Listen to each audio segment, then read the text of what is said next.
قال الله تبارك وتعالى في كلامه المجيد: أعوذ بالله من الشيطان الرجيم. بسم الله الرحمن الرحيم. وإذ ابتلى إبراهيم ربه بكلمات فأتمهن قال إني جاعلك للناس إماما قال ومن ذريتي قال لا ينال أحد الظالمين. قال المؤلف والمفسر رحمه الله تعالى: وقال ابن أبي حاتم أخبرنا الحسن بن محمد بن الصباح قال أخبرنا صبابة عن ورقان ابن أبي نجيه المجاهد رحمه الله تعالى في قوله تعالى: وإذ ابتلى إبراهيم ربه بكلمات فأتمهن قال الله لإبراهيم عليه السلام: إني مبتليك بأمر فما هو قال تجعلني للناس إماما قال نعم. اللہ پاک نے حضرت ابراہیم علیہ السلام سے فرمایا کہ میں آپ کی آزمائش کرنا چاہتا ہوں. تو سیدنا ابراہیم علیہ السلام نے عرض کیا کہ یا اللہ، کیا مجھے لوگوں کی امامت کا شرف بخشنا چاہتے ہیں، کیونکہ یہ سب سے بڑی آزمائش ہے؟ اللہ نے فرمایا کہ ہاں.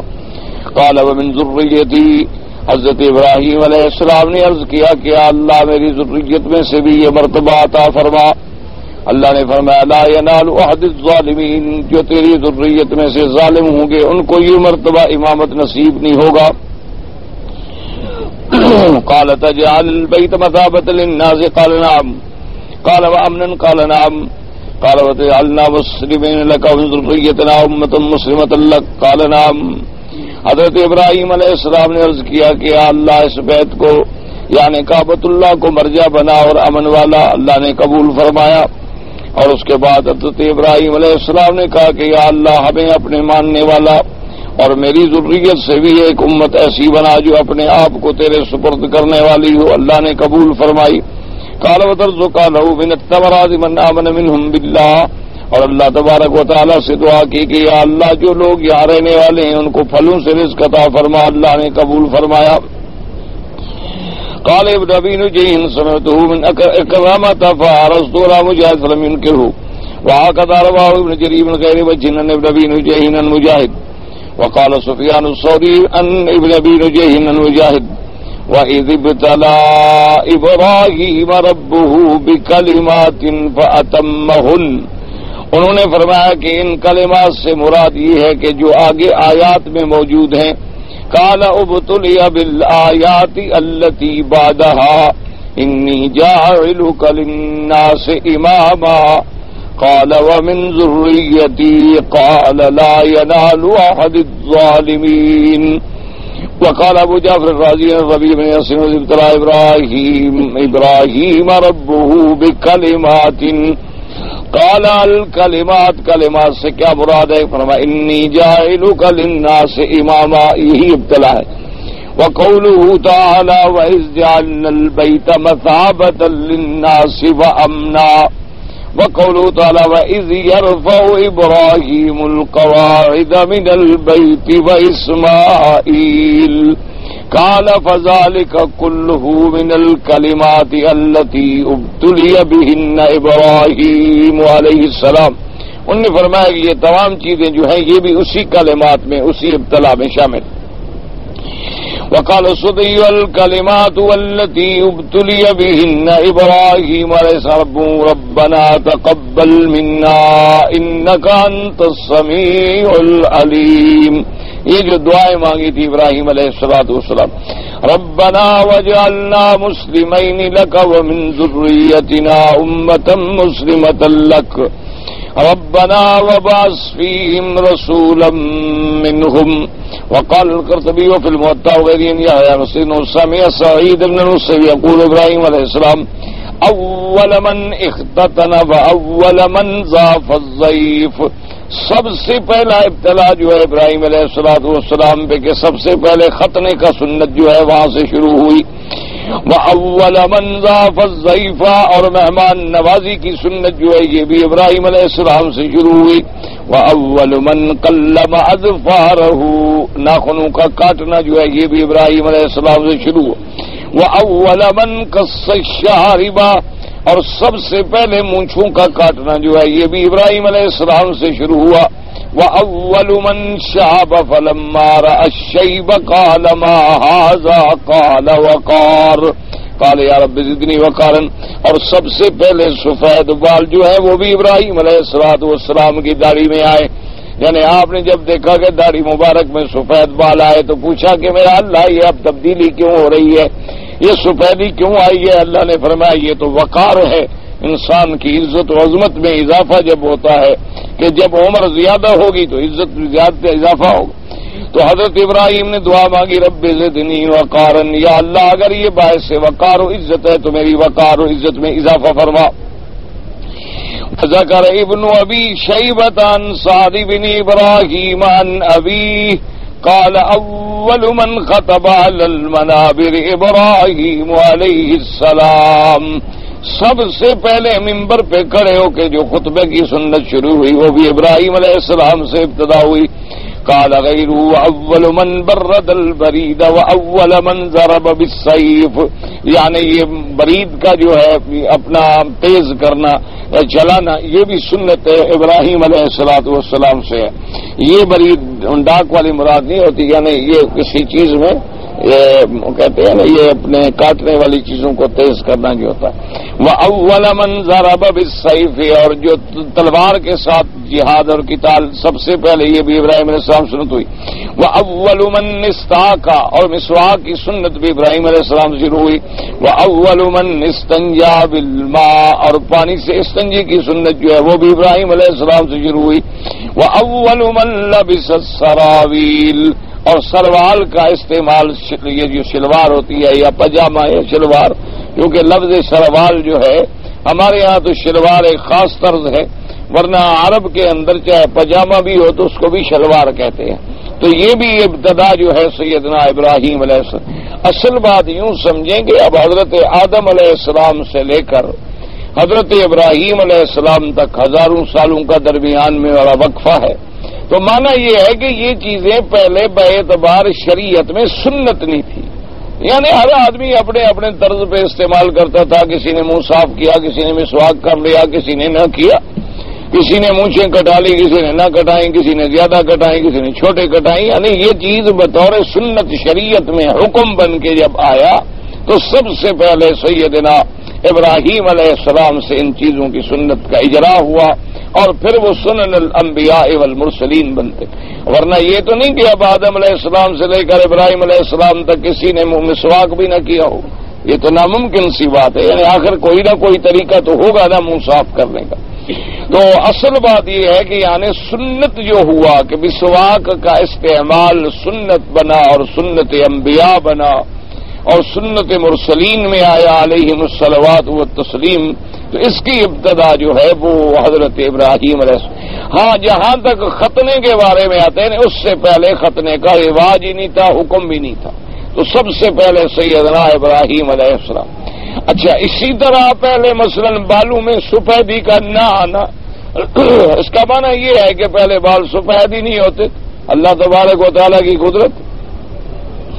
اور یہ بات کوئی بعید بھی نہیں. اب دیکھیں نا مثلا آج سے 50 سال یا 100 سال پہلے کے جو لوگ ہیں ان کے بال 50 سال کے بعد سفید ہونے شروع ہوتے تھے. اب تو 20 سال کے جوان بچے کے بال بھی سفید ہو جاتے ہیں. تو اب جو ابتدائی دور تھے وہ خدا بہتر جانتا ہے ان زمانے میں کیا عالم تھا, کیا صیت تھی, کیا تقاضے تھے. تو سب سے پہلے سیدنا ابراہیم علیہ السلام نے سفیدی دیکھی اپنے بالوں میں تو یہ دعا مانگی. یعنی حضرت ابراہیم علیہ السلام سے یہ امور جو ہیں باعتبار شریعت کے اور سنت کے جاری ہوئے. ورنہ اب تلواریں پہلے بھی ہوتی ہوں گی اور کاٹنے والی چیزیں پہلے بھی ہوتی ہوں گی, لیکن ان کو باعتبار جہاد کے شریعت کے طور پہ استعمال کرنا جو ہے وہ سیدنا ابراہیم علیہ السلام سے شروع ہوا. اسی طرح حضور صلی اللہ علیہ وسلم کے بارے میں بھی بعض روایات میں تو یہ آتا ہے کہ حضور پاک نے شلوار بھی استعمال فرمائی ہے, یعنی آپ نے بھی استعمال فرمائی. اور بعض روایات میں یہ آتا ہے کہ نہیں, حضور پاک نے خرید تو فرمائی اور آپ کو پسند بھی آئی. آپ نے فرمایا یہ بڑا اچھا لباس ہے کہ بندے کے ستر کی ضمانت بنتا ہے, لیکن آپ نے استعمال نہیں کی. ساری زندگی حضور صلی اللہ علیہ وسلم نے چادر مبارک استعمال فرمائی. یعنی حضور صلی اللہ علیہ وسلم نیچے چادر مبارک پہنتے تھے اور اوپر لمبا کرتا مبارک پہنتے تھے، اور اس کرتے کی طرز مبارک جو احادیث مبارک سے ہمیں ملتی ہے وہ یہ نہیں ہے جو آج کل عرب میں جیسے ہم لوگ توپ پہنتے ہیں، یہ نہیں ہے، بلکہ جیسے یہ تبلیغی علماء حضرات یہ لمبا کرتا پہنتے ہیں تقریباً یہ ملتا جلتا ہے، 100% تو یہ بھی نہیں کہا جا سکتا، لیکن بہرحال یعنی زیادہ قریب ہے سنت کے، زیادہ اقرب ہے حضور صلی اللہ علیہ وسلم کے لباس کے۔ اور اسی طرح حضور کے زمانے میں آپ نے دیکھا ہوگا یہاں بعض بدو لوگ جو ہے نا ان کے بازو بڑے لمبے ہوتے ہیں، کم بڑی لمبی ہوتی ہے، اسی میں سامان بھی باندھ لیتے ہیں، بڑا بڑا لمبے کم ہوتے ہیں کنارے والے، تو یہ بھی حضور صلی اللہ علیہ وسلم کے زمانے میں لباس تھا۔ اور زیادہ تر لباس جو ہے وہ 2 چادریں ہوتی تھی، ایک چادر نیچے باندھ لی اور ایک چادر جو ہے اوپر ڈال دی، اور زیادہ مشہور چادریں جو ہیں وہ برد یمانیہ کہلاتی تھی جو یمن کے علاقوں سے آتی تھی، اور بعض چادریں ایسی بھی ہوتی تھیں جو خالص ریشم سے بنی ہوتی، ان کا استعمال حضور نے منع فرمایا مردوں کے لیے۔ ہاں البتہ کوئی ایسی چادر ہے مثلا کہ سوتی چادر ہے لیکن اس کے حاشیے جو ہیں کنارے ان میں کچھ ریشم کا استعمال ہے تو وہ جائز ہے، یا اسی طرح بات ہوتی ہے ویسے آج کل جو رواج ہے نا جی یہ اسٹیبل یا یہ پولیسٹر یا یہ لیلن وغیرہ یہ ریشم نہیں ہے، ان کا تو استعمال بغیر کسی خوف کے جائز ہے، یہ تو سب ربڑ سے بنی ہوئی چیزیں ہیں، ان کا تو ریشم سے کوئی تعلق ہی نہیں ہے۔ ریشم جو صحیح معنی میں ہے وہ جو کیڑے سے نکلتا ہے اور وہ اتنی قلیل مقدار ہوتی ہے اور اتنی قیمتی کپڑا ہوتا ہے کہ سوال پیدا نہیں ہوتا کہ ہمیں 10 ریال یا 20 روپے میں چادر مل جائے، تو اس لیے یہ آج کل جتنے کپڑے ہیں حتیٰ کہ 2 گھوڑا بوز کی جو بڑی مشہور ہے جس کو لوگ سمجھتے ہیں کہ یہ ریشم ہے اور بعض علماء احتیاط بھی کرتے ہیں اس کو نہیں پہنتے، وہ بھی ریشم نہیں ہے، اس کے بارے میں بھی مفتی رشید احمد صاحب ماشاءاللہ بہت بڑے علماء میں ہیں اور بہت بڑے مفتی ہیں کراچی میں، اور ماشاءاللہ ان کے بڑے فتاوا چھپے ہیں اور بڑی دینی خدمات ہیں ان کی، دارالافتاء والارشاد ان نے قائم کیا ہے۔ تو ان سے میں نے خود پوچھا تھا تو انہوں نے فرمایا کہ میں نے باقاعدہ اس کی تحقیق کی ہے کہ یہ 2 گھوڑا بوز کی وغیرہ جو ہے یہ ریشم نہیں ہے، انہوں نے فرمایا یہ جو کمپنیاں انہوں نے فرمایا بناتی ہیں میں نے ان سے بھی رجوع کیا ہے، یعنی سب سے زیادہ وہ چائنا سے بنتی ہے، انہوں نے کہا میں نے وہاں سے بھی رجوع کیا اور مختلف جو ٹیکسٹائل مل والے لوگ ہیں ان سے بھی رجوع کیا کہ بھئی یہ بتائیں یہ کیا میٹیریل ہے، تو تحقیق یہ ہے کہ یہ ریشم نہیں ہے، تو اس لیے یہ چیزیں تو اب ریشم والا اب تو میرے خیال میں شاید ریشم جو ہے اس کا وجود تقریباً ناپید ہے، اور اگر کہیں پایا جاتا ہوگا تو پھر وہ کم سے کم 200 ریال سے اوپر میٹر ہو سکتا ہے، نیچے نہیں ہو سکتا، نیچے اگر ہو تو اس کا مطلب ہے کہ وہ مکس ہے، وہ اصلی ریشم نہیں ہے، جو پیور سلک آتے ہیں تو وہ 200 300 400 500 ریال میں 1 میٹر کم سے کم ہوگا، وہ تو اس سے کم میں تو ہو نہیں سکتا ہے۔ تو بہرحال حضور پاک کو سلوار پسند تھی، آپ نے پسند فرمائی اس لیے کہ بدن چھپ جاتا ہے، رات کو نیند میں آدمی سویا ہوا ہے تو بدن کھلنے کا کوئی خوف نہیں ہوتا، اندیشہ نہیں ہوتا، تو جتنا ہی اصل مقصود تو ستر عورت ہے کہ ناف سے لے کر گھٹنے تک یہ مرد کے لیے سطر ہے، عورت کا سر سے لے کر پاؤں تک تمام بدن کا چھپانا جو ہے وہ ضروری ہے، تو اس لیے بہرحال آدمی چاہے رات کو اپنے گھر میں بھی سوئے تو لازمی بات ہے کہ کوئی ایسا کپڑا ہو جس سے سطر نہ کھلے، کیونکہ انسان کو سب سے پہلے تو اپنے اللہ سے حیا کرنی ہے، اس کے بعد پھر ملائکہ سے حیا کرنی ہے، اور ہر گھر میں ملائکہ الحمدللہ موجود ہوتے ہیں اور کرامن کاتبین تو موجود ہیں ہی ہیں، تو اس لیے آدمی کوشش یہ کرے کہ جتنا ہو لباس ایسا پہنے کہ ستر قائم ہو۔ اور آج کل تو بھائی جیسے مصیبت میں اور ابتلا میں ہم لوگ آ گئے ہیں، اللہ سے دعا فرمائیں اللہ ہدایت دے کہ ایسا رواج آ گیا ہے کہ بالکل عربی توپ جو ہے بالکل باریک کپڑے کا ہوتا ہے اور نیچے ان لوگوں نے انڈر ویئر پہنا ہوا ہوتا ہے، یعنی اب نماز پڑھ رہے ہیں، رکوع میں ہیں، آپ کے سامنے ہیں، بالکل ننگا ہے، پورا بدن نظر آ رہا، انا للہ و انا الیہ راجعون، اور وہ سمجھتے ہیں کہ نہیں ہم نے تو کپڑا پہنا ہوا ہے، بھی کپڑے پہننے کا معنی ہے سطر کا چھپانا، جو کپڑا سطر چھپانے میں کام نہ آئے تو وہ تو پہننا برابر ہے۔ اسی لیے حضور نے فرمایا رب کاسیات عاریات، بہت ساری عورتیں ایسی ہوں گی جو کپڑا تو پہنے ہوئے ہوں گی لیکن ہوں گی ننگے کے حکم میں، یعنی کپڑا تو ان پر بھی ہوگا لیکن وہ ننگی کہلائیں گی شریعت میں۔ کیا مانا کہ باریک کپڑا ہوگا کہ بدن نظر آئے، یا کپڑا تو موٹا ہے لیکن بدن پہ ایسا ٹائٹ ہے کہ عضو نظر آ رہا ہے تو وہ بھی گویا اس نے نہیں پہنا ہوا، یعنی وہ بھی اسی حکم میں آئے گی کہ کپڑا تو پہنا ہے لیکن ہے عاریات، ہے اللہ تبارک و تعالیٰ کے ہاں، چونکہ کپڑے کا معنی ہے کہ سطر کو چھپائے، یعنی بدن کے جو حصے شریعت نے حکم دیا ہے کہ وہ چھپ جائیں، یعنی ڈھیلا ڈھالا لباس ہو، بندے کو پتہ نہ چلے کہ اس کے اعضاء کیسے ہیں۔ اب اگر ہر عضو پر وہ ٹائٹ ہے، یا جیسے ہمارے بعض لوگ چوڑی دار پجامے پہنتے ہیں، اب وہ بالکل پورا بدن کا بدن ہی نظر آ رہا ہے تو اس کو تو سطر نہیں کہا جائے۔ ہاں اس کے اوپر کرتا ہے پھر ٹھیک ہے، پھر تو چھپ جاتا ہے بدن۔ وہ فرماتے ہیں کہ جناب اس کے بعد ممبر پہ بھی آپ کھڑے ہوئے ماشاء اللہ۔ وروان معاذ بن جبل رضی اللہ تعالیٰ عنہ قال قال رسول اللہ صلی اللہ علیہ وسلم اتخذ المنبر وقد اتخذه ابی ابراہیم، حضور پاک نے فرمایا کہ میں نے جو ممبر لیا اختیار فرمایا میرے ابا ابراہیم علیہ السلام نے بھی ممبر پہ خطاب فرمایا۔ وان اتخذ العصا وقد اتخذ ابی ابراہیم، فرماتی ہیں کہ میں نے عصا لیا، حضور پاک بھی عصا مبارک ہاتھ میں رکھتے فرمایا میرے ابا ابراہیم کی بھی سنت ہے، لیکن مفسر فرماتے ہیں حدیث لا یثبت، یہ حدیث مجھے کبھی ملی نہیں ہے، فرماتے ہیں یعنی مجھے اس کا اس بات نہیں ہو سکا کہ یہ حدیث مبارک کہاں ہے، کس کتاب میں ہے، کس سند کے ساتھ ہے، واللہ عالم۔ ثم شرع القرطبی يتكلم على ما يتعلق بهذه الاشياء من الاحکام الشرعیة قال ابو جعفر ابن جریر ما حاصله انه يجوز ان يكون المراد بالكلمات جميع ما ذكر وجاء يكون بعد ذلك لا يجوز الجزم بشيء منها انه المراد والتعین لا بحدیث او اجماع۔ ابو جعفر بن جریر رحمۃ اللہ علیہ فرماتے ہیں کہ جتنے قول ہم نے پڑھے ہیں کلمات سے، فرماتے ہیں کہ ممکن ہے کہ یہ سب کے سب مراد ہوں، یا ممکن ہے کہ بعض مراد ہوں اور بعض نہ ہوں، لیکن ہم معین کریں کہ کلمات سے مراد یہ ہے اور یہ نہیں ہے تو یہ ٹھیک نہیں ہے۔ اس لیے کہ جب تک کہ کوئی حدیث مبارک نہ ملے یا کوئی اجماع نہ ملے کہ بھئی کلمات سے یہ مراد ہے اور یہ نہیں ہے، تو اس لیے اس کو عام رہنے چاہیے۔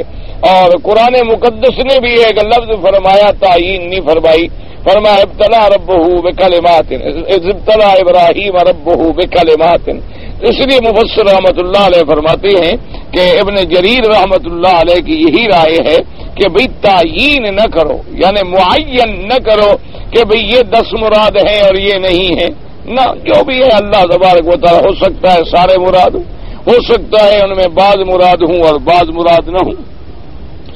قال ولم يصح في ذلك خبر بنقل الواحد ولا بنقل الجماعة الذي يجب التسليم له، فرماتے ہیں کہ کوئی روایت ایسی نہیں ملی، متواتر بھی نہیں ملی، کوئی خبر واحد بھی نہیں ملی کہ جس کا ماننا ضروری ہو۔ کوئی ایسی بات ملے تو چلو ہم بھی کہیں کہ ہاں اس وجہ سے ہم کہتے ہیں کہ یہ معین ہے۔ اس کے بعد فرماتے ہیں قال غیر انه قد روى النبي صلی اللہ علیہ وسلم في نذير معنى ذلك خبران احدهما ما حدثنا به ابو قريب قال واسد بن سعد قال حدثني زبان بن فائد عن سهيل بن معاذ بن انس قال كان النبي صلى الله عليه وسلم يقول الا اخبركم لما سمى الله ابراهيم خليله الذي وفى لأنه كان يقول كلما أصبح وكلما أمسى سبحان الله حين تمسون وحين تصبحون وله الحمد في السماوات والأرض وعشيا وحين تظهرون۔ اب مفسر رحمۃ اللہ علیہ فرماتی ہیں کہ ہمیں حضور پاک صلی اللہ علیہ وسلم سے 2 روایات ملی ہیں۔ ایک روایت ملی ہے سہل بن معاذ بن انس سے، وہ فرماتے تھے کہ حضور پاک نے ارشاد فرمایا، آپ نے فرمایا کہ قال یقول الا اخبرکم، حضور نے فرمایا کیا میں تم لوگوں کو خبر نہ دوں کہ میرے پاک رب نے ابراہیم علیہ السلام کو جو یہ مرتبہ بخشا، اپنا خلیل بنایا، اور اس کے بعد فرمایا وَإِبْرَاهِيمَ الَّذِي وَفَّى، اور ابراہیم علیہ السلام وہ ہے جس نے میرے تمام حکم پورے کر کے نبھائے۔ یہ کیوں حکم ملا، اتنا بڑا اعزاز کیوں ملا؟ تو آپ نے فرمایا اس کی وجہ یہ ہے کہ حضرت ابراہیم خلیل علیہ السلام صبح کو بھی اور شام کو بھی یہ آیات پڑھتے تھے، سبحان اللہ حین تمسون وحین تصبحون وَلَهُ الْحَمْدُ فِي السَّمَاوَاتِ وَالْأَرْضِ وَعَشِيًّا وَحِينَ تُظْهِرُونَ۔ یعنی ایک تو ہے ان آیات کا پڑھنا، یہ بھی حدیث مبارک میں بڑی فضیلت آئی ہے کہ آدمی صبح و شام ان آیات کو پڑھا کرے۔ اور دوسری بات یہ ہوتی ہے کہ انبیاء علیہم السلام کے پڑھنے کا معنی یہ ہوتا تھا کہ وہ اس میں عمل پیرا ہوتا ہے، یہ نہیں ہوتا تھا کہ صرف ہماری طرح ایک آیت تو پڑھ لیں لیکن عمل نہ کرے، نہ، وہ تو جب بھی کوئی اللہ کا حکم آیا، اللہ کا فرمان آیا، اس پہ باقاعدہ عمل کرتے تھے۔ اللہ کی تسبیح، اللہ کی تقدیس، اللہ کی مدح و ثنا، صبح بھی مساء بھی ظہر میں بھی اٹھتے بیٹھتے۔ اس لیے چاہیے انسان کو کہ ہر وقت کوشش یہ کرے کہ اللہ کے ذکر سے اس کی زبان جو ہے وہ تر رہے، کیونکہ یاد رکھو ذکر اللہ جو ہے نا جی، یہ دل کے زنگار کو مٹا دیتا ہے، دل کو صاف کر دیتا ہے، اور دل میں انشراح صدر ہوتا ہے اور شیطان کو بھگا دیتا ہے۔ جہاں اللہ کا ذکر ہوگا شیطان بھاگ جائے، اور اگر آدمی اللہ کے ذکر سے غافل ہو جائے تو پھر شیطان دلوں پہ ڈیرا جما لیتا۔ تو جب دل شیطان کے قبضے میں آ جائے تو پھر جدھر چاہے موڑ لے، جدھر چاہے ہمیں لگا دے۔ اللہ تبارک و تعالی رحمت فرمائے۔ تو اس لیے ہر بندہ کوشش یہ کرے کہ وہ دعائیں مثلا جو حضور نے نیند سے اٹھتے ہوئے پڑھی ہیں، گھر سے نکلتے ہوئے پڑھی ہیں، مسجد میں جاتے ہوئے پڑھی ہیں، کھانا کھاتے ہوئے پڑھی ہیں، پانی پیتے ہوئے پڑھی ہیں، حمام میں جاتے ہوئے پڑھی ہیں۔ اب جا تو رہا ہے آدمی، تو اگر دو کلمات کہہ لے گا تو سنت بھی ادا ہوگی اور اللہ کا ذکر بھی جاری رہے گا، اور کوئی مشکل بھی نہیں ہے۔ تو اس لیے فرماتے ہیں وقال واللہ بن ما حدثنا ابي ابو قريب قال اخبرنا الحسن عطيه قال اخبرنا اسرائيل جابر بن زبير عن القاسم النبي محمد قال قال رسول الله صلى الله عليه وسلم ابراهيم الذي وفى قال اتدرون ما وفى، کہ اس کو یہ جو لقب ملا کہ ابراہیم علیہ السلام ہوا ہے جس نے پورا کر دیا، وہ کیا، یہ کیوں یہ خطاب ملا؟ قالوا اللہ رسول عالم، نے کہا اللہ کے رسول جانے۔ قال وفا بل یومہ 4 رکعات فی النہار، کہ حضرت ابراہیم علیہ السلام جو ہیں وہ روزانہ 4 رکعات نماز ادا فرماتے تھے دن میں۔ تو اللہ تبارک و تعالی نے فرمایا کہ ابراہیم علیہ السلام نے میرا پورا حق ادا کر دیا۔ تو اب بھی اگر دیکھیں نا جی کوئی مشکل مسئلہ نہیں، یعنی اللہ توفیق عطا فرمائے۔ لیکن ایک تو ہے نا فرض، جو فرائض ہیں وہ تو فرائض ہیں، وہ تو پڑھنے ہی پڑھنے۔ مثلا آدمی اب صبح کی نماز کے لیے اٹھتا ہے، اللہ توفیق دے جن لوگوں کو اللہ نے نصیب فرمایا ہے۔ اب مثال کے طور پر 4:10 یا 12 پہ صبح کی اذان ہوتی ہے۔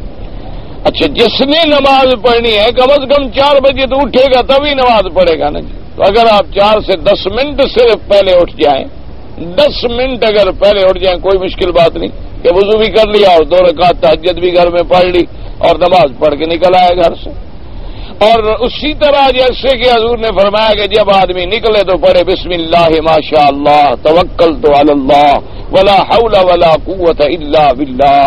یہ اگر آدمی 3 دفعہ 7 دفعہ پڑھ لے تو اللہ کی حفاظت میں اور اللہ کی پناہ میں آ جاتا ہے اور شیطان کے حملوں سے بچ جاتا ہے۔ اور مسجد میں آ گئے، اب اذان ہو گئی، 2 رکعت آپ نے سنت پڑھ لی فجر کی، اس کے بعد آپ نے فجر پڑھ لی الحمدللہ ثم الحمدللہ۔ اب اگر آپ کی ڈیوٹی ہے، آپ نے جانا ہے، آپ جائیں گھر میں، آپ گھر چلے جائیں، غسل کریں، تیاری کریں، ناشتہ کریں، اور جاتے جاتے جو ہے اشراق کا وقت ہو جائے گا، وہ آپ جناب وضو کر کے اگر وہی گھر میں کھڑے کھڑے بھی 2 رکعت پڑھ لیں، 4 نہ بھی صحیح، تو سبحان اللہ، اللہ تبارک، کون سا مشکل مسئلہ کیا ہے؟ یعنی کوئی ایسی بات نہیں، صرف آدمی کو ایک عمل بنانا ہے، ایک روٹین بنانی ہے۔ اب دیکھو نا جی، جن لوگوں نے صبح 7:30 بجے ڈیوٹی پہ جانا ہے، اگر وہ رات میں لیٹ بھی ہو جائیں، 3 بج جائیں، 2 بج جائیں، لیٹ سوئیں، کچھ کریں، صبح ڈیوٹی کے لیے تیار ہوتے ہیں کہ نہیں ہوتے؟ تو اگر آدمی ایک انسان کی ڈیوٹی کے لیے اتنی محنت کرتا ہے تو اپنے اللہ کو راضی کرنے کے لیے 10 منٹ کی قربانی نہیں کر سکتا؟ کون سا مشکل کہ صرف 10 منٹ پہلے اٹھ گئے اور اس میں جناب تہجد کی رحمت مل گئی، یعنی 2 رکعتیں جو پڑھی جاتی ہیں اس کے بعد حضور نے فرمایا کہ خیر من الدنیا وما فیہا، کہ اللہ اگر یہ ساری دنیا اور اس کے اندر جو کچھ ہے فرمایا وہ اگر مجھے دے دیں تو یہ 2 رکعتیں اس سے بہتر۔ یعنی آپ اندازہ کرو، ہم تو 2000 ریال کے لیے بھاگتے رہتے ہیں نا، حضور فرماتے ہیں کہ ساری دنیا اور دنیا کے اندر جو کچھ ہے خیر من الدنیا وما فیہا، ان سب سے یہ 2 رکعتیں جو ہے رات کی پڑھنی جو ہے وہ بہتر۔ اور پھر وہ ایسا وقت ہوتا ہے کہ اللہ پاک آسمان دنیا پہ نزول جلال فرماتے ہیں اور فرماتے ہیں ہے کوئی مانگنے والا مجھ سے میں اس کا سوال پورا کروں۔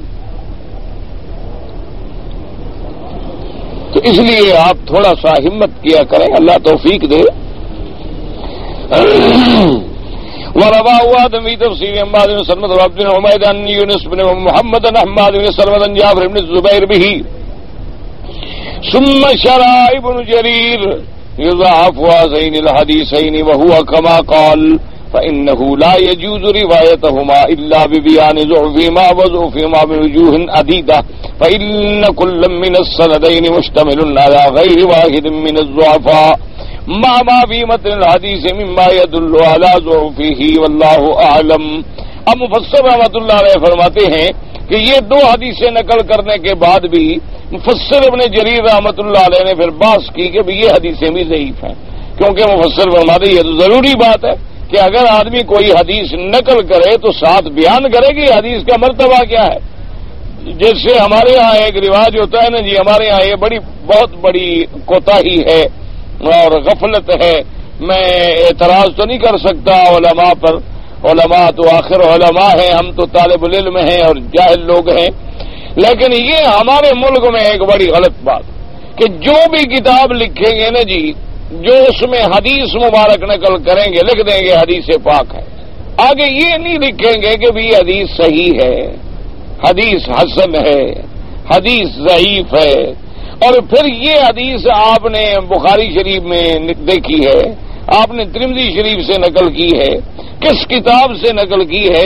یہ ہمارے پورے انڈو پاک میں یہ ایک بہت بڑی مصیبت ہے۔ الحمدللہ یہ بات عرب میں نہیں، عرب کے اندر آپ جتنی کتابیں دیکھیں گے، جتنی کتابیں لکھی جائیں گی، چاہے متقدمین نے لکھی ہیں یا متاخرین نے، آپ موجودہ علماء لکھ رہے ہیں، باقاعدہ حدیث کا حوالہ ہوگا، حدیث کا مرتبہ ہوگا اور اس کا کتاب کا حوالہ ہوگا اور کتاب کی جلد ہوگی، صفحہ ہوگا اور ساتھ یہ بھی ہوگا کہ یہ متبع تبع کب کا ہے، کیونکہ اب ایک آدمی کتاب تو وہی ہے لیکن ایک کتاب دوسرے ملک میں تباہ ہوئی تو اس صفحے پر تو وہ حوالہ نہیں ملے گا، تو اس لیے یہ پوری وضاحت لکھتے ہیں۔ ہمارے اندر یہ ایک بہت بڑی نقص ہے اور بہت بڑی غلطی کی بات ہے۔ اس کا نتیجہ یہ نکلتا ہے کہ عام ہمارا اردو والا بھائی جو ہے وہ جب پڑھتا ہے کہ جی کتاب میں لکھا ہوا تھا حدیث شریف ہے، اب وہ کہاں جائے؟ اب اس بیچارے کو تو یہ پتا ہے نہیں کہ حدیث مبارک میں بھی مراتب ہیں، حدیث مبارک کے اندر بھی مراتب ہیں، حدیث متواتر ہے، حدیث مشہور ہے، حدیث صحیح ہے، حدیث حسن ہے، حدیث ضعیف ہے، مرسل ہے، مقطوع ہے، منقطع ہے، معضل ہے، اور اگر ضعیف ہے تو ضعف متن میں ہے، ضعف سند میں ہے، اور پھر اگر تواتر ہے تو تواتر طبقات میں ہے، تواتر اسناد میں ہے، تو کس چیز میں تواتر ہے؟ ان چیزوں کا پتہ اب ایک آدمی کو تو ہوتا نہیں، اس کے دماغ میں تو صرف ایک بات آ جاتی ہے کہ جی میں نے کتاب پڑھی تھی، فلاں بزرگ نے لکھی اور ان نے لکھا ہے کہ حضور پاک کی حدیث مبارک ہے۔ اب وہ غریب بیچارہ کہاں جائے؟ اب اس کو جب آپ سمجھائیں کہ اللہ کے بندے یہ بات غلط ہے، وہ کہے گا عجیب بات ہے حضرت، فلاں بزرگ نے کتاب لکھی ہے اور اس میں لکھا ہے اس نے کہ یہ حدیث مبارک ہے، تم سب وہابی کہتے ہو بس غلط ہے۔ اب یہ ایک بڑی مشکل ہے، دعا کریں اللہ پاک ہمارے ہاں بھی اب جدید طبقے میں تو میرا خیال ہے کچھ رجحان پیدا ہوا ہے۔ مثلا مجھے خود ایک آدمی نے ایک رسالہ بھیجا، وہ میرے اپنے تعلق والے لوگ ہیں اور ماشاءاللہ بڑے صحیح العقیدہ لوگ ہیں، اللہ پاک نے ان کو بڑا صحیح عقیدہ نصیب فرمایا ہے، اور بڑی خدمت کر رہے ہیں اور دین کا بڑا کام کر رہے ہیں اور مدرسے چلا رہے ہیں اور بڑا ماشاءاللہ جہاد کریں، انہوں نے 40 حدیثوں کے نام سے 40 حدیث کے نام سے ایک پمفلٹ شائع کیا اور مجھے بھیجا. اب میں دیکھ رہا ہوں تو ساری آدھی حدیثیں اس میں غلط. تو ان کو پھر ایک حدیث پہ نشان لگا کے پھر دوبارہ بھیجا کہ برخوردار یہ کیا بات ہے آخر آپ وجہ کیا؟ اس بیچارے نے کسی کتاب سے دیکھا، اس نے بھی ایک دین کی بات سمجھی شائع کر دی. بس ایک دیکھتے ہوئے لکیر کے فقیر تو ہیں ہم لوگ، جیسے کسی نے آگے لکھ دیا ہم نے بھی لکھ دیا، اس نے لکھ دیا تو اس نے بھی لکھ دیا. بس ایک دوسرے کو دیکھ کے لکھتے چلے گئے، تحقیق کسی نے نہیں کی کہ بھئی یہ کیا بات. تو اس لیے مفسر نے فرمایا کہ لازم یہ بات ہے کہ جب حدیث پاک آئے، خاص طور پہ حضور پاک کی حدیث مبارک صلی اللہ علیہ وسلم، تو لازم آدمی یہ بیان کرے کہ اس حدیث کا مرتبہ کیا ہے، یہ حدیث کس کتاب مبارک میں ہے، اور اس حدیث کا درجہ مبارک کیا ہے، اور اس کے بارے میں محدثین کا فیصلہ کیا ہے، تاکہ پھر کسی کو کسی قسم کا شبہ، جیسے کہ مفسر نے 2 حدیثیں تو نقل کر دی لیکن پھر ساتھ بیان بھی فرما دیا کہ حدیثیں ضعیف ہیں. انہوں نے کہا متن میں بھی ضعف ہے اور بعض راوی بھی ایسے پائے گئے ان اسناد میں کہ جو ضعیف ہیں. ثم قال ابن جرير ولو قال قائل ان الذي قاله مجاهد وابو صالح والربيع بن انس اولى بالصواب من القول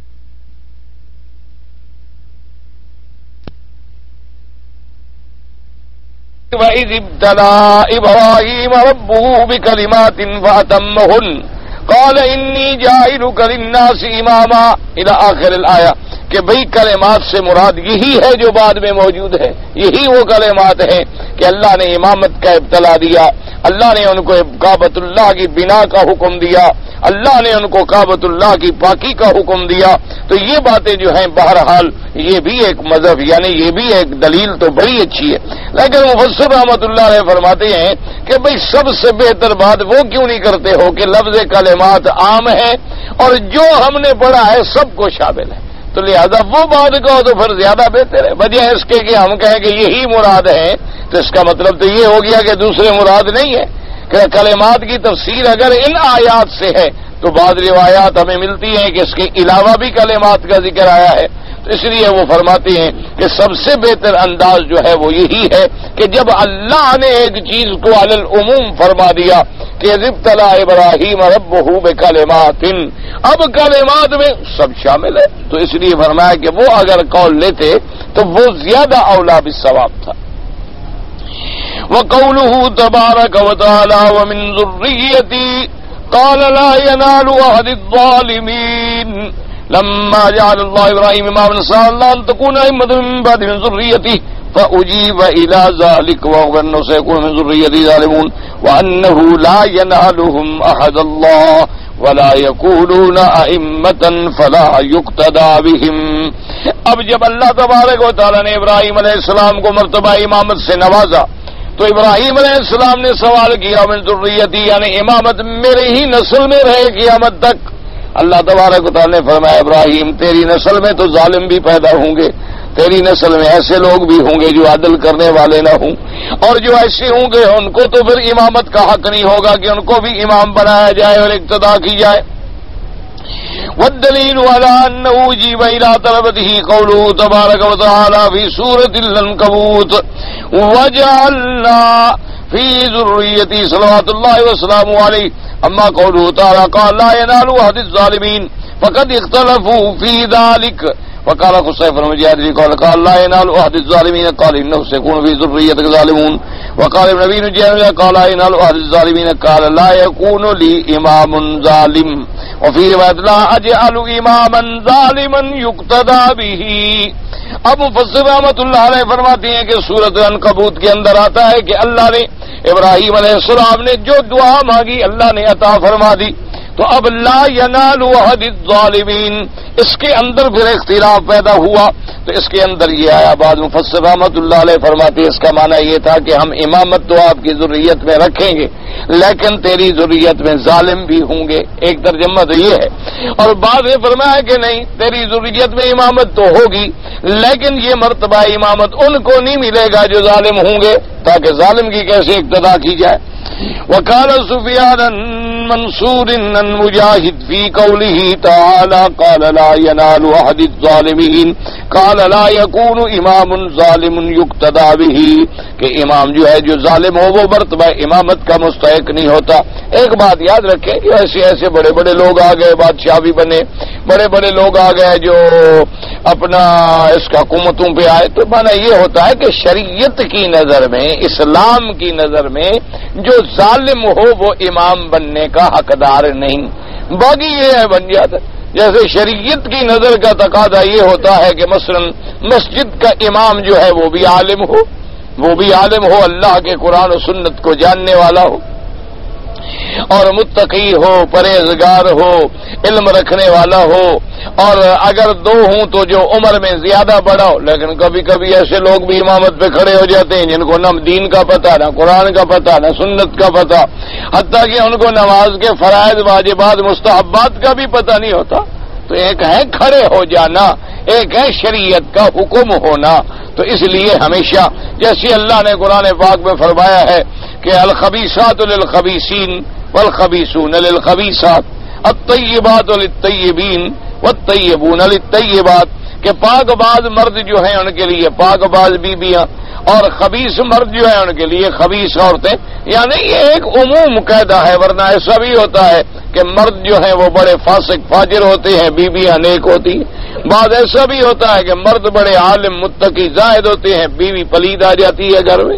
تو یہ تو ہو جاتا ہے. معنی یہ ہے کہ عموم اغلب یہ ہے, یعنی قاعدہ یہ ہے کہ پاک کو ہی ڈھونڈتا ہے, برا برے کو ہی ڈھونڈتا ہے. لیکن کبھی کبھی ایسا بھی ہو جاتا ہے دنیا. تو اسی لیے یعنی قاعدہ یہ ہے کہ جو ظالم ہو وہ مقام امامت کا حقدار نہیں ہوتا کہ اس کی اقتدا کی جائے.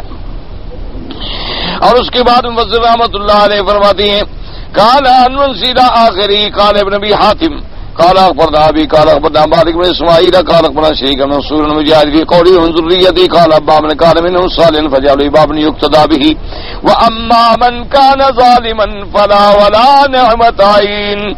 یعنی جب حضرت ابراہیم نے دعا کی کہ یا اللہ میری ذریت میں, میری اولاد میں بھی امامت رکھے, تو حکم ہوا اما من كان منهم صالحا فاجعله اماما يقتدى به, کہ جو تیری ذریت میں صالح ہوں گے میں ان کو امامت کا مرتبہ دوں گا, ان کی اقتدا ہوگی.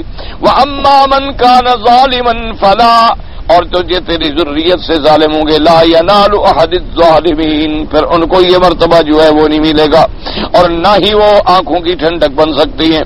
وقال سعید بن جبیر لا ينال أحد الظالمين قال المراد به المشرك لا يكون امام ظالم.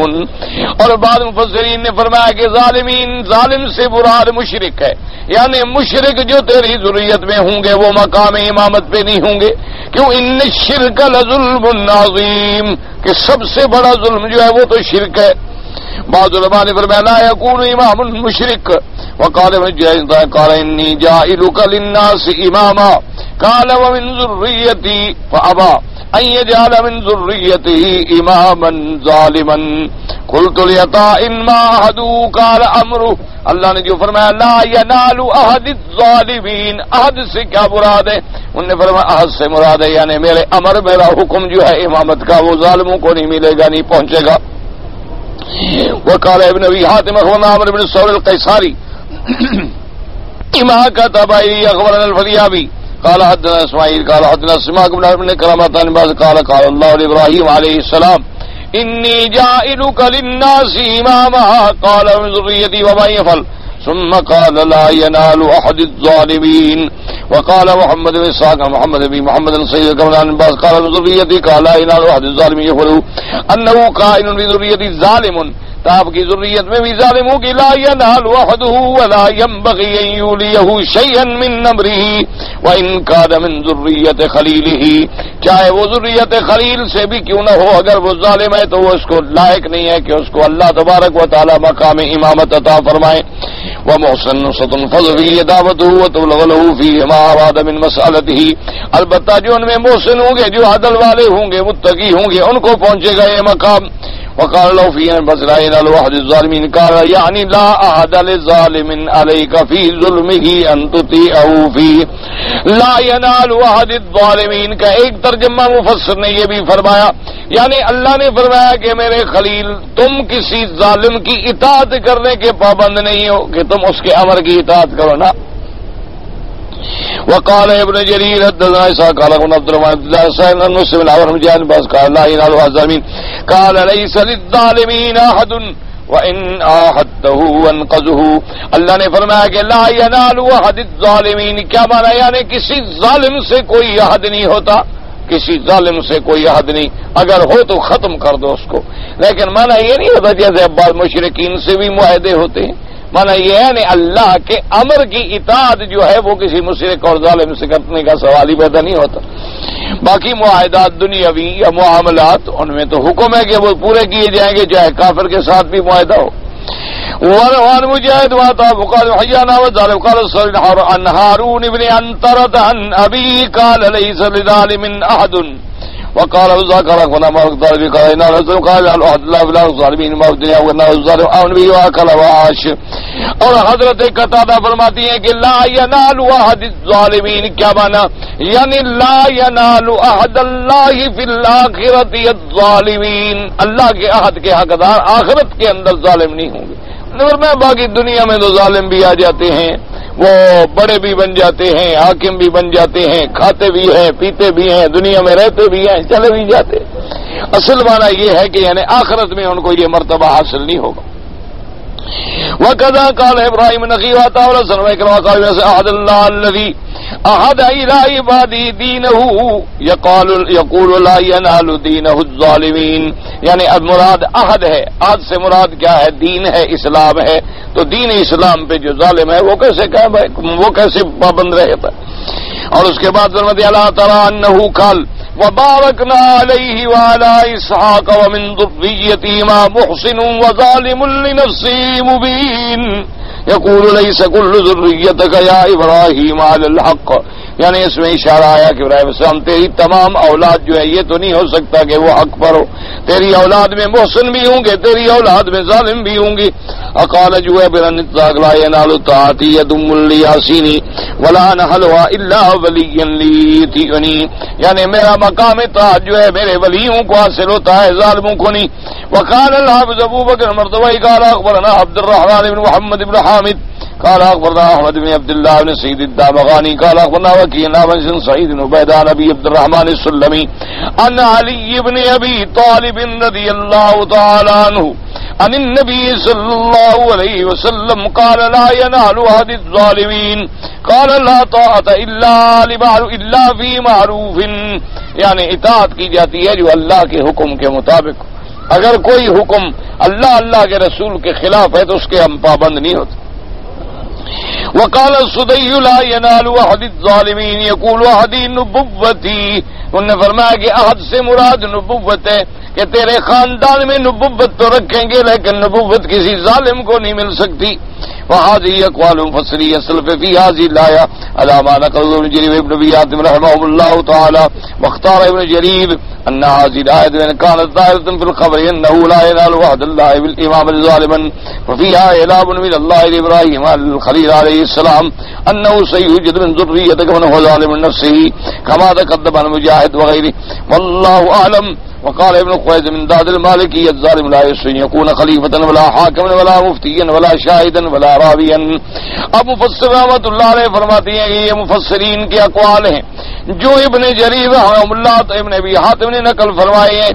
ابن جریر یہ بھی فرماتے ہیں کہ آیت میں اعتبار ظاہر کے تو خبر ہے لا ینال احد الظالمین، لیکن اس کے اندر اللہ پاک نے ایک خبر بھی دی ابراہیم علیہ السلام کو کہ تیری اولاد کے اندر بھی ایسے لوگ ہوں گے جو ظالم ہوں گے، اپنی جانوں پہ ظلم کرنے والے ہوں گے. ابن خویز من داد المالکی، مالکی مسلک پہ ہیں، وہ فرماتی ہیں کہ جو ظالم ہے لا یصلح ان یکون خلیفتن، وہ مسلمانوں کا خلیفہ بھی نہیں بن سکتا، وہ حاکم بھی نہیں بن سکتا، وہ مفتی بھی نہیں بن سکتا، وہ ظالم جو ہے وہ گواہ بھی نہیں بن سکتا، اور ظالم جو ہے وہ روایت بھی نہیں کر سکتا، یعنی اس کی روایت کا بھی اعتبار نہیں ہوتا. انہوں نے فرمایا کہ ظالم جو ہے، کیونکہ ظلم جو ہے یہ ایک ایسی چیز ہے کہ اگر اس کے اندر ظلم ہے تو پھر ان مراتب پر وہ نہیں آ سکتا. یعنی صرف یہ نہیں کہ اس کو امامت نہ ملے بلکہ خلافت بھی نہ ملے، حکومت بھی نہ ملے، فتویٰ بھی نہ ملے، اور اس کے بعد وہ ایسے آدمی کی گواہی بھی نہ لی جائے اور ایسے آدمی کی روایت بھی قبول نہ کی جائے. واللہ تعالی عالم وعلمہ اتم.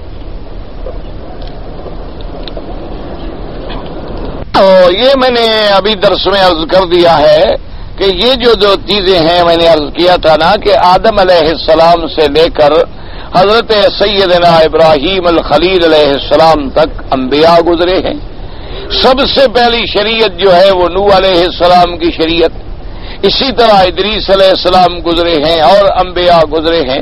تو مقصد کہنے کا یہ تھا کہ ان 10 چیزوں کا اہتمام باعتبار شریعت یہ ابراہیم علیہ السلام سے شروع ہوا.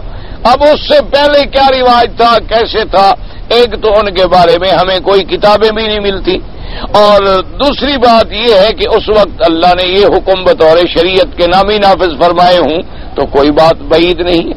اب دیکھیں نا جی، جیسے پہلے زمانے میں یہ حکم تھا کہ نماز بغیر مسجد کے ادا ہی نہیں ہوتی تھی، یعنی جب تک آدمی مسجد کے اندر جا کے نماز نہ پڑھے تو گویا اس کے سر سے فرض ہی نہیں اترتا تھا. اور اسی طرح جب تک پانی نہ ملے، وضو نہ کرے یا جنابت ہے غسل نہ کرے تو کوئی شکل ہی نہیں تھی کہ وہ نماز ادا کرے. تو اللہ پاک نے حضور کی امت پہ یہ رعایت فرما دی. آپ نے فرمایا جعلت لی الارض مسجدا وطہورا. آپ نے فرمایا اللہ نے میری امت پہ رحم فرما دیا کہ پوری دنیا کی ساری زمین جو ہے مسجد ہے، جہاں کھڑے ہو جاؤ نماز پڑھ لو، نماز ہو جائے. بس ہم نے صرف اتنا دیکھنا ہے کہ وہ جگہ پلید نہ ہو، وہ جگہ گندی نہ ہو، وہ جگہ خراب نہ ہو، اور قبر نہ ہو، اور کوئی ایسی جگہ نہ ہو جہاں سجدہ منع ہے، ورنہ جہاں مرضی آئے کھڑے ہو جاؤ نماز پڑھ لو. اور اسی طرح فرمایا کہ اللہ نے میری امت کے لیے یہ کتنی بڑی رحمت فرما دی ہے کہ اگر مثلا آدمی اب صحرا میں سفر کر رہا ہے اور رات کو سویا بیچارہ احتلام ہو گیا تو اب غسل کے لیے پانی نہیں، تیمم کر لے، بس نماز پڑھ لے، مٹی سے پاکی حاصل ہو جائے. اور جب تک پانی نہ ملے تیمم کرتا رہے. یعنی اگر فرض محال اس بیچارے کو 10 دن سفر کر رہا ہے اور 10 دن پانی نہیں ملا اور پانی اتنا ہے جو صرف جان بچانے کے لیے ہے، تیمم کرتا رہے، نماز پڑھتا رہے. تو یہ اللہ پاک نے رعایت فرمائی. اسی طرح پہلی شریعتوں میں یہ حکم تھا کہ اگر کپڑے پر کوئی پلیدی لگ گئی تو اس کو کاٹ دو، یعنی اس کے پاک ہونے کا کوئی طریقہ ہی نہیں، بس اس کو کاٹ کے پھینک. اللہ تبارک و تعالی نے حضور صلی اللہ علیہ وسلم کی امت پہ رعایت کر دی کہ اب کپڑا خراب ہو گیا، کچھ ہو گیا، دھو ڈالو، بس پلیدی زائل ہو گئی، ختم ہو گئی، کپڑا پاک ہو گئی. تو یہ بھی اللہ تبارک و تعالی نے عنایت کر. اسی طرح پہلی شریعتوں میں یہ حکم تھا کہ آپ جو خیرات کریں گے، مثلا آپ نے ایک بکرا خیرات کرنا ہے تو آپ کیا کرتے، بکرا ذبح کر کے پہاڑ پہ رکھ دیتے، اور اللہ تبارک و تعالیٰ کی طرف سے ایک آگ آتی تھی، وہ آگ اس کو جلا دیتی. اگر وہ آگ آ گئی اور لے گئی اور جل گیا تو مانا یہ ہے کہ تمہاری خیرات منظور ہو گئی. اور اگر وہ اسی طرح پڑا رہا، آگ نہ آئی، مانا یہ ہے کہ اللہ نے تیری خیرات قبول نہیں کی اور مردود ہو گئی. تو اب اس میں آدمی کے لیے کتنی بڑی شرمندگی تھی کہ جس کی خیرات قبول نہ ہو وہ تو بیچارہ پھر لوگوں میں منہ دکھانے کے بھی قابل نہیں رہتا تھا کہ بھئی اتنا بڑا گناہگار ہے کہ خدا اس کی خیرات بھی قبول نہیں کرتا. اللہ نے حضور کی امت پہ پردہ دے دی کہ بھئی خیرات کرو، غریبوں کو کھلا دو، منظور ہے نہیں ہے، بس یہ معاملہ اللہ کے سپرد ہے. اللہ تبارک و تعالیٰ نے امت پر یہ ایک پردہ رکھ دیا. اچھا، پہلے زمانے میں اب اندازہ کرو کہ گناہ سے معافی کا ایک طریقہ یہ تھا کہ اپنے ہاتھ سے تلوار لو اور ایک دوسرے کو قتل کر دو. فاقتلوا انفسکم، اپنے آپ کو قتل کرو، اور قتل کرو گے تو بس جو قتل کر دے گا گویا وہ پاک ہو گیا. لیکن اللہ نے حضور کی امت کے لیے کتنی آسانی فرما دی کہ 70 سال بھی آدمی شرک میں مبتلا رہا، زنا میں مبتلا رہا، شراب میں مبتلا رہا، حرام میں مبتلا رہا، بس اللہ سے ڈر گیا، رو پڑا اور توبہ کر لی. اللہ نے فرمایا پچھلے مہینے معاف کر دیا، آگے تو بندہ بن گیا. بس توبہ کرنے سے ہی ساری معافی مل گئی. اللہ تبارک و تعالی، یہ شریعت کے احکامات جو ہیں یہ اس میں کافی تبدیلی آئی ہے. اصول وہی ہے، فروعات میں اختلاف آیا ہے. تو لہذا یہ جو چیزیں ہم نے پڑھی ہیں، اول من اختتنا، یہ سب سے پہلے ابراہیم علیہ السلام، مانا یہ ہے کہ بطور احکام شرعیہ کا اجرا جو ہے وہ ابراہیم علیہ السلام سے شروع ہوا.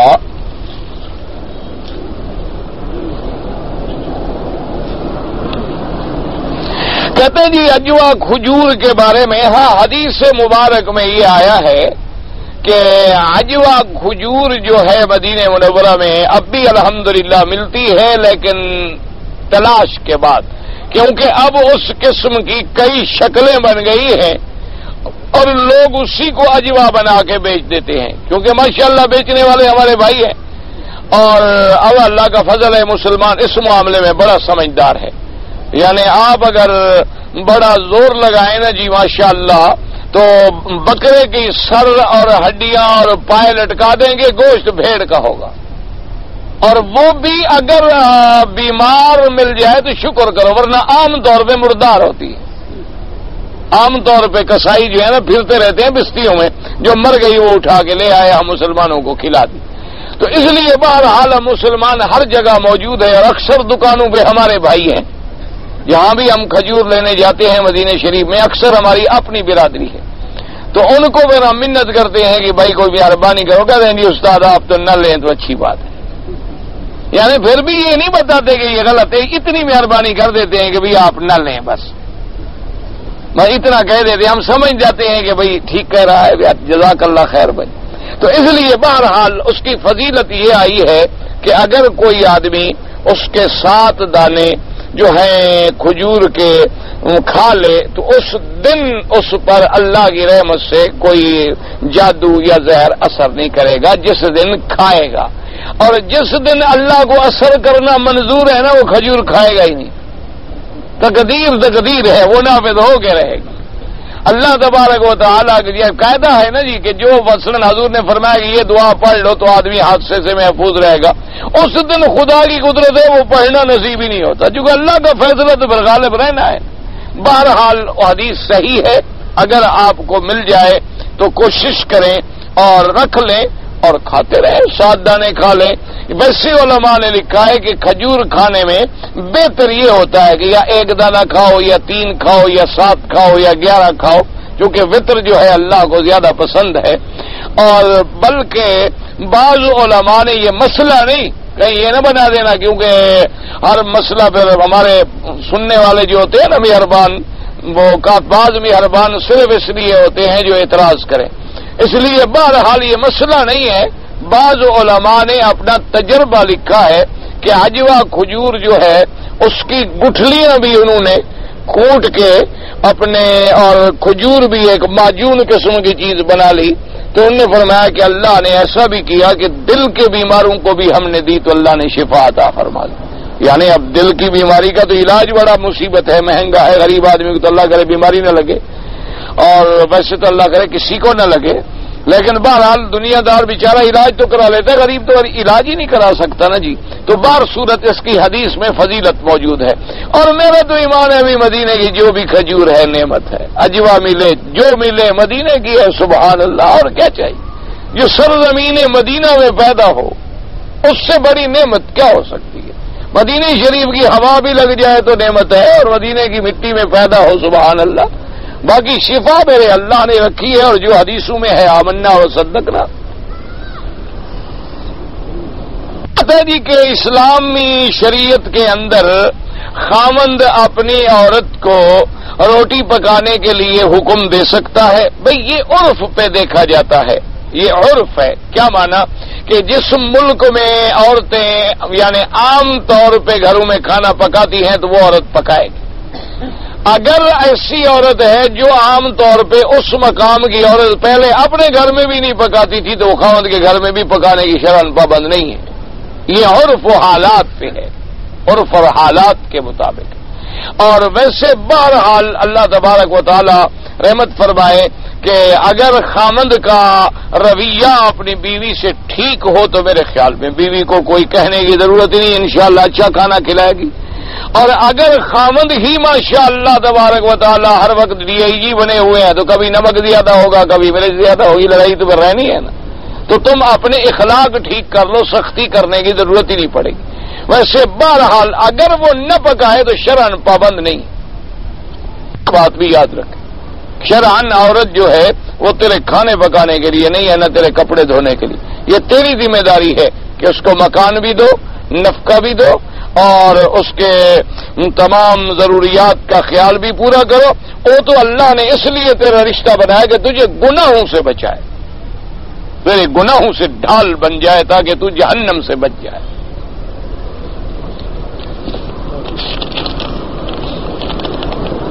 مچھلی کو جی کیوں ذبح نہیں کرتے؟ اللہ کا حکم نہیں تو اللہ بھی ایسے پوچھو. مچھلی کو کیوں ذبح نہیں کرتے؟ بکری کو کیوں ذبح کرتے؟ اس میں دم مصفوح ہے، اس میں نہیں ہوتا. اللہ کی حکمت ہے. اس کے خون کا اخراج ضروری ہے، اس کے خون کا اخراج ضروری نہیں. جو چیزیں بر میں زندہ رہتی ہیں ان کے احکام الگ ہوتے ہیں، باہر کے احکام الگ ہوتے ہیں. اور اتنا عرصہ پانی میں رہنے سے اور پھر اس کے اندر وہ دم ایسا نہیں ہے مصفوح جس کا نکالنا ضروری ہو. اور باقی جانور جو ہوتے ہیں بری، اس کے اندر دم مصفوح ہے، اس کا نکالنا ضروری ہے. تو جہاں اللہ نے ذبح کا حکم دیا وہ بھی حکمت ہے، جہاں نہیں دیا ہے وہ بھی حکمت ہے. اس کے علاوہ اور بھی کئی حکمتیں ہوں گی. تتلی پتہ نہیں، مجھے نہیں پتا تتلی کیا چیز ہے. خانہ کعبہ کے قریب 360 قبریں ہیں. مجھے تو نہیں ملی آج تک، آپ کو ملے تو آپ دیکھ لیں. آپ کو ملی؟ ہمیں تو نہیں ملی. یہ سب غلط روایات ہیں. یہی میں نے کہا تھا کہ کتابوں میں لکھا ہے، بعض کتابوں نے لکھ دیا ہے کہ حتیم سے لے کر اور چاہے زمزم تک 360 انبیاء کی قبریں ہیں. بھئی کس کتاب میں ہے؟ یہ آگے نہیں، آپ جا کے دیکھ لیں کس حدیث میں. اچھا پھر یاد رکھو کہ قبر پر چلنا تو حضور نے منع فرمایا کہ قبر کے اوپر پاؤں مت رکھو، حضور نے منع فرمایا. تو نیچے نبیوں کی قبریں تھیں اور حضور اوپر طواف کرتے رہے اور چلتے رہے. عقل کی بات بھی تو کرو نا. عقل کوئی اللہ نے عقل جو دیا ہے اس کو بھی استعمال کرو. اور پھر قبر سامنے ہو تو سجدہ منع ہے، تو یہاں کھڑے ہو کے حضور نماز پڑھتے رہے. اور اسی جگہ میرے مدنی پاک نے تو اونٹنی سے بھی طواف کیا، اونٹنی پہ بیٹھ کے. اور حضور نے حالانکہ منع فرمایا کہ قبروں کو پاؤں کے نیچے مت رگی دو، قبروں پر ٹیک لگا کے مت بیٹھو، قبروں کے اوپر مت لیٹا کرو، قبر سامنے ہو تو سجدہ نہ کیا کرو. تو ان تمام چیزوں سے اصل وجہ کیا ہے کہ اللہ کے حرم میں کہیں ان کی قبریں ہوں گی. وہ لفظ کعبہ بن گیا بس. اور اس کے بعد وہ چلتا رہا چلتا رہا. اور آپ مجھے ایک حدیث مبارک میں دکھا دیں. اچھا جس کتاب میں یہ لکھا اس میں دکھا دیں اگر کسی حدیث کا حوالہ ہو. بس ایک بات ہے چل نکلی ہے، بالکل غلط بات ہے. کوئی قبر نہیں ہے. دوگانا جو ہے طواف کا حجر اسماعیل یعنی حتیم میں بالکل ٹھیک ہے، پڑھنا چاہیے. اگر مقام ابراہیم افضل ہے، مقام ابراہیم پہ موقع نہ ملے تو پھر حجر اسماعیل یعنی حتیم میں پڑھو. حتیم میں بھی رش ہے تو پھر مطاف والی جگہ جو ہے یہاں پڑھو. یہاں بھی موقع نہیں ہے پوری مسجد میں پڑھ لو. یہاں بھی موقع نہیں ملا گھر جا کے پڑھ لو، کوئی بات نہیں. یہ تو نہیں کہ حجر اسماعیل میں نہ پڑھے. اگر مغرب کی اذان ہو جائے تو 2 رکعت طواف ہم پڑھ لیں، بالکل پڑھ سکتے ہیں، کوئی منع نہیں ہے. کیونکہ اصل بات یہ ہے کہ آپ کے ملک میں چونکہ اذان مغرب کے اور نماز مغرب کے درمیان میں وقفہ نہیں ہوتا، کیونکہ یہ وقت ہوتا ہے ملائکہ کہتی ہے جتنا جلدی ہو افضل ہے. اور یہاں اتنا وقفہ ہوتا ہے کہ ہم 2 رکعت پڑھ لیں. تو اگر وقت ملتا ہے تو پڑھ لو، نہ پڑھو تو کوئی ضروری نہیں. نماز مغرب کی پڑھ کے بعد میں پڑھ لو، کوئی ایسا مسئلہ نہیں. جو پڑھتا ہے تو کوئی حرج نہیں. زید اپنے لڑکی کو شادی نہیں، حق اپنے پاس رکھا، لڑکی نے مال طلب کیا، اس نے نہیں دیا، زبردستی مال کھایا. تو بہرحال یہ ہے کہ اگر کسی نے لڑکی کا یعنی حق المہر یا لڑکی کا حصہ کھایا ہے تو ظلم ہے، حقوق العباد ہے. جب تک وہ لڑکی کو ادا نہیں کرے گا اللہ بھی معاف نہیں کریں گے. وہ فوراً اپنی لڑکی کا حق جو ہے ادا کرے اور توبہ بھی کرے اور آئندہ ایسا حرکت نہ کرے. کہتے ہیں جی ہمارے علاقے میں شادی وغیرہ میں ڈھول ناچ گانا وغیرہ ہوتا ہے. بھئی اگر شادی میں کوئی دف بجائی جائے یا شادی میں جیسے عورتیں گھروں میں بیٹھ کے بچے بچیاں سیرے ویرے گاتی رہتی ہیں، کوئی حرج نہیں. لیکن یہ جو ہے ہمارے رواج کے ڈھول اور باجے اور گاجے اور آگے بینڈ والے اور فلان والے، یہ سب حرام ہے، یہ سب چیزیں حرام. ہاں اگر گھر میں بچیاں ہیں خوشی میں، وہ گانے والی نہیں ہے، نہ ان کا کام گانا ہے نہ ان کا پیشہ ہے.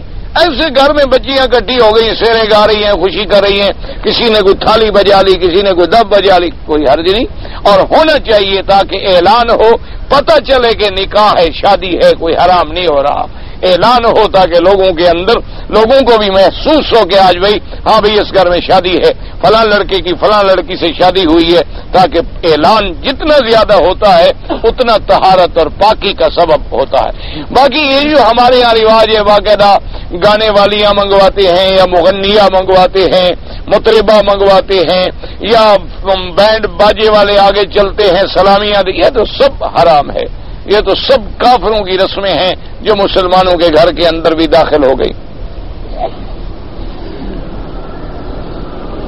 میں صبح کو نماز پڑھنے کے بعد سو جاتا ہوں اور پھر میری 8:30 بجے ڈیوٹی ہوتی ہے، تو میں 8 بجے اٹھتا ہوں، تو کیا میں اس وقت چاشت کی نماز پڑھ لوں؟ بالکل پڑھ لیں، کیوں نہ پڑھیں، ضرور پڑھیں۔ کہتے ہیں جی کہ اگر قبر جو ہے اس کی ہم مرمت کروائیں یا اس کے ارد گرد سیمنٹ لگائیں، حضور پاک نے منع فرمایا، حضور نے فرمایا کہ قبروں پہ چونا مت لگاؤ، آپ نے فرمایا قبروں کو پختہ مت بناؤ، اور قبر کی مرمت کا مطلب یہ ہوتا ہے کہ ہاں مثلا ایک قبر ہے، ایک بالش کے برابر اونچی ہے، اب کوئی سیلاب آ گیا، بارش آ گئی، وہ گر گئی، نشان مٹ گئے، اندیشہ ہے کہ لوگ راستہ نہ بنا ڈالیں، تم نے پھر مٹی رکھ کے اس کو ٹھیک کر لیا تاکہ قبر کا نشان باقی رہے، یہ تو کوئی حرج نہیں، لیکن تم اس پر پتھر لگاؤ یا سنگ مرمر لگاؤ، یا آج کل جیسے رواج ہو گیا ہے کتبہ لگاتے ہیں اور تاریخ ولادت اور تاریخ وفات اور فلان اور فلان اور فلان لکھتے ہیں، یہ سب چیزیں حرام ہیں، شریعت میں اس کی کوئی اجازت نہیں، قطعی طور پہ اجازت، یہ اللہ کا ایک عالم برزخ، عالم غیب ہے، اس کو پردے میں رہنے دو، بلا وجہ اس کا اشتہار کرنا اور قبریں اونچی بنانا اور قبروں پہ چونا لگانا، قبروں پہ قبہ بنانا یا قبروں پہ سنگ مرمر لگانا، سنگ مرمر کی چاٹیاں لگانا، سب ناجائز، قطعی طور پہ ان کو اسلام نے منع کیا۔